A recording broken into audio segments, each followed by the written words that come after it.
que son pays est comment? Je viens de Kinshasa, comme beaucoup ici en Afrique. Les amis qui 10 ans passés, leur famille était dans la présidence, dans les sièges du pouvoir, ils avaient un comportement différent. Aujourd'hui, le panier a fait quoi? A basculé. La situation aussi a fait quoi? A basculé. Je ne sais pas si cette image est vraie, pasteur Ahmed. On a présenté un non-responsable de politique au temps de Kabila. Et puis on a écrit quelque part les plus puissants d'autrefois. C'est-à-dire la saison fait quoi? Change. Mais celui qui t'a fait du bien, lui c'est toute saison. C'est dans le désert, dans un lieu où il n'y a pas vie, que l'on a vu la main de Dieu comme jamais auparavant. Dans le désert, l'eau est commis boulangerie. Dans le désert, on ne parle pas. Les femmes ont accouché aussi dans le désert.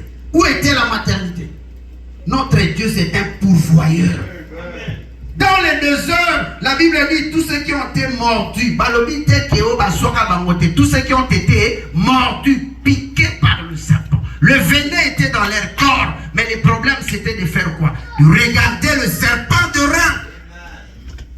Et le serpent de rein là, c'est celui qui te dit bouge. Quand tu bouges, lui aussi va bouger. Et quand les deux bougent, c'est le témoignage. Est-ce qu'on peut acclamer pour Jésus? Il dit trône. Je suis seulement dans Hébreux 4:16. C'est le siège élevé, lequel le souverain prend des décisions. C'est ensemble chez nous, on l'appelle Nzakomba, c'est-à-dire en dehors de lui, il n'y a personne. Chez nous encore, on l'appelle Nzapa.